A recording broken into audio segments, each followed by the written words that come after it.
Hello everyone, back to my our channel. কেমন আছো সবাই? আশা করি খুব ভালো আছো। আমরাও ভালো আছি। তো আমরা আজকে সাজুগুজু করে বিকালবেলা বেরিয়ে পড়েছি। বাড়ির কাছে যেহেতু ঢালাই চণ্ডীর মেলা হয়, তো আজকে শেষ মেলা, তো মেলা দেখতে চলে যাচ্ছি। নিজেদের গাড়িতেই যাচ্ছি যেহেতু ভাড়াটা লাগবে না। আর বুঝতেই পারছো যে ভাড়া দিতে গেলে অনেকগুলো টাকা খরচা হয়ে যাবে। তো নিজেদের গাড়ি থাকতে ভাড়া বা দিতেই যাব কেন? তো আমরা তিনজন রেডি হয়ে গেছি। আর আমার বরমশাই আমাদের চালিয়ে নিয়ে চলে যাচ্ছে। যেহেতু মেলার মধ্যে চলে এসেছি কাছাকাছি, তো দেখো পুরো মাঠের মানে মাঝখান দিয়ে রাস্তা, তো সরু রাস্তা, একদিক দিয়ে যাওয়া যাবে না, এদিক সাইড দেওয়ার জায়গা নেই। আর দুই পাশে দেখো সর্ষের। তো তারপরে আমরা টোটো থেকে নেমে পড়েছিলাম। আর এই দেখো ফাঁকা মাঠের মধ্যে আমার একদম ছবিটা একদম পরিষ্কার, আর পিছনের ব্যাকগ্রাউন্ডটা খুব সুন্দর লাগছিল। তো আমরা হাঁটতে হাঁটতে, আমার মেয়ের তো কোনো ব্যাপারই না, ও গটগট করে হাঁটতে হাঁটতে চলে যাচ্ছে। যে একটু ফোনটা ধরি সেসব কোনো কিছুই না, বলছে তুমি ধরে থাকো। আমি হচ্ছে পিছনে ধরার নামে ধরেই থাকি।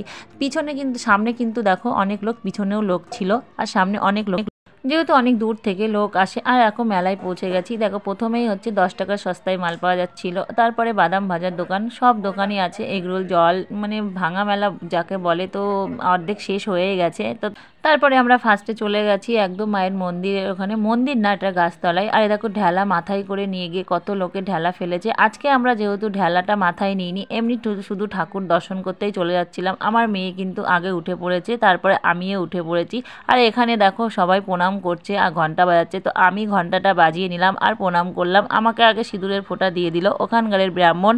আজকেও গিয়ে দেখি ভালোই ভিড় ছিল, অনেকেই তো হচ্ছে সেলফি তুলছে, ফটো তুলছে, তারপরে ভিডিও করছে। তো এখানে একদম ফাঁকায় ফাঁকায় আজকে দেখলাম। অন্য সময় গেলে খুব কিন্তু ভিড় হয়। আর আমরা কিন্তু শেষের দিনই গেছি যেহেতু। আর আমার মেয়ের পুজো করা, প্রণাম করা হয়ে গেছে আর কি, পুজো না, সরি ভুল বললাম। তো তারপরে নিচে নেমে গেছে।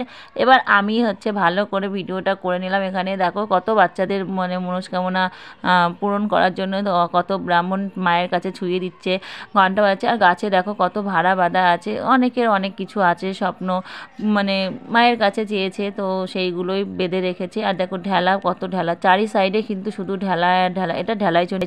এই ঢেলাই চণ্ডীর মেলাটা কিন্তু খুবই ভালো লাগে। আর হচ্ছে পৌষ মাসের একদম প্রথম থেকে শুরু হয়, কিন্তু মাঝে একটা দিনই মঙ্গলবার, সেই দিনটাই ভালো হয়। আমরা সেই দিন এবার যাওয়া হয়নি, আমাদের একটু অসুবিধা ছিল বলে, তার জন্য।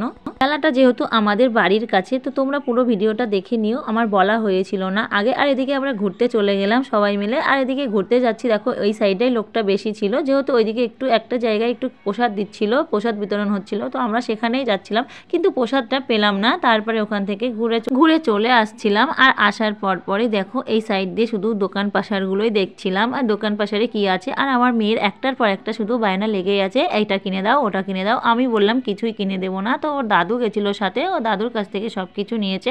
তো তারপরে দেখো আস্তে আস্তে আমরা বলছি চলো এই সাইডে যাই।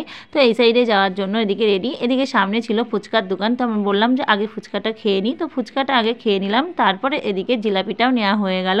আর আমার বর দেখো টাকা বের করছে, দেখো যেহেতু জামার পকেটে রেখেছিল, তো ওখান থেকে পয়সাটা বের করে দিল। ফুচকা খেতে কে কে ভালোবাসো অবশ্যই কিন্তু কমেন্টসে জানিয়ে দিও। তারপরে আমরা ওদিক থেকে এদিকে চলে আসছিলাম। এখানে এসে সামনের একটা দোকান দেখলাম, কানের তার দোকান। তো কানের কেনার জন্য এদিকে ব্যস্ত। এদিকে দেখি ব্লগ করছে একজন। তো তারপরে আমরা কানেরটা নেওয়ার পরে ও চলে আসলো এই সোনপাপড়িগুলো খাওয়ার জন্য। তো এইগুলো ওর বলে খুব প্রিয়, আমার কিন্তু ভালো লাগে না। তো ও দাদুর কাছ থেকে নিয়ে নিয়েছে। তো এবার ছিঁড়ে নিল, বলছে যে বিক্রি করছে সেই লোকটা বলছে যে তোমার কি গায়ে জোর নেই, এইটা প্যাকেটটা একটা ছিঁড়তে পারছো না? তো ও একটু হেসে দিল।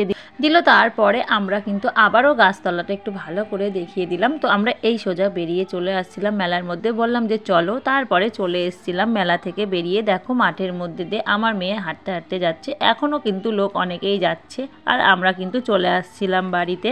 দেখো আমরা তিনজন হাঁটতে হাঁটতে যাচ্ছি, আর এত সুন্দর লাগছে মাঠের মধ্যে, সত্যি খুব পরিষ্কার পরিষ্কার লাগছিল। আর এই দিদির সাথে দেখো তো এই যে দিদিভাইয়ের সাথে দেখা হয়েছে।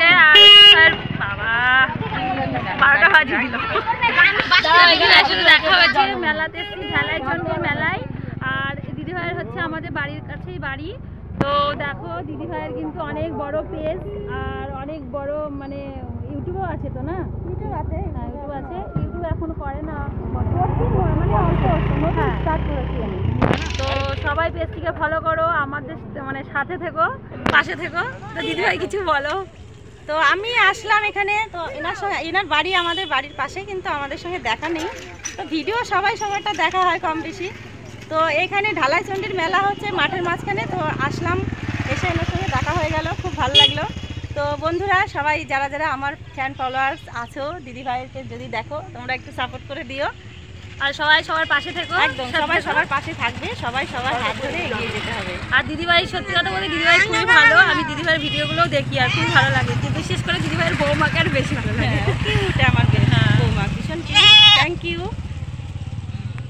দিদিভাইয়ের সাথে দেখা হয়ে আমার তো খুব ভালো লাগলো, আর দিদিভাইয়ের সাথে কথা বলে বেশি ভালো লাগলো। সত্যি দিদিভাইটা খুবই ভালো। তো এত ইউটিউবার কিংবা ফেসবুক ক্রিয়েটারদের সাথে দেখা হয়েছে, কিন্তু এই দিদিভাইয়ের সাথে কথা বলে সত্যি খুব ভালো লাগলো।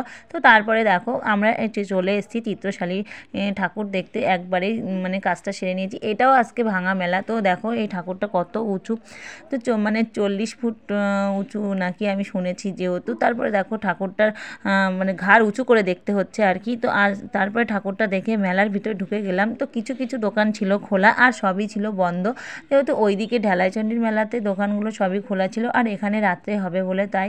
আর আজকে শেষ মেলা, তো সবাই গুছিয়ে গাছিয়ে নিচ্ছিল। আমার মেয়ে বলছে আমি এখন মোমো খাবো। তো তারপরে মোমোর দোকানের সামনে চলে গেছে ও দাদুর সাথে করে। তো দেখো ও কিন্তু মোমো কিনতে চলে গেল, মোমো খাওয়া হয়ে গেছে। আমি একটু এদিকে চুড়ি মেলার দোকানে গেলাম, কিন্তু কিছুই পেলাম না, ভালো কিছু দেখলাম না। তারপরে ওখান থেকে ঘুরে চলে আসছি। আর আমার মেয়ে মোমো খেতে খেতে আমার কাছে চলে গেছিলো। তো আমি বললাম যে ঠিক আছে চল তাহলে বাড়িতে চলে যাই। ওর যেহেতু পড়া ছিল, একটু খুবই তাড়া ছিল, তো তাড়াতাড়ি করে আমি ওকে রাস্তায় দিতে আসলাম। আর ও হচ্ছে গাড়িতে উঠে পড়েছে। তো তারপরে দেখো মেলা থেকে আমি সোজা বেরিয়ে আসতে আসতে দেখো এখানে হাটটা দেখালাম একটু ঘুরে। তারপরে দেখো আজকে শনিবার যেহেতু হাটবারও হয়, তো হাটের মধ্যে দিয়ে চলে এসেছি। আমার ব্লগটা এই পর্যন্তই। ভালো লাগলে লাইক কমেন্ট শেয়ার করে দিও।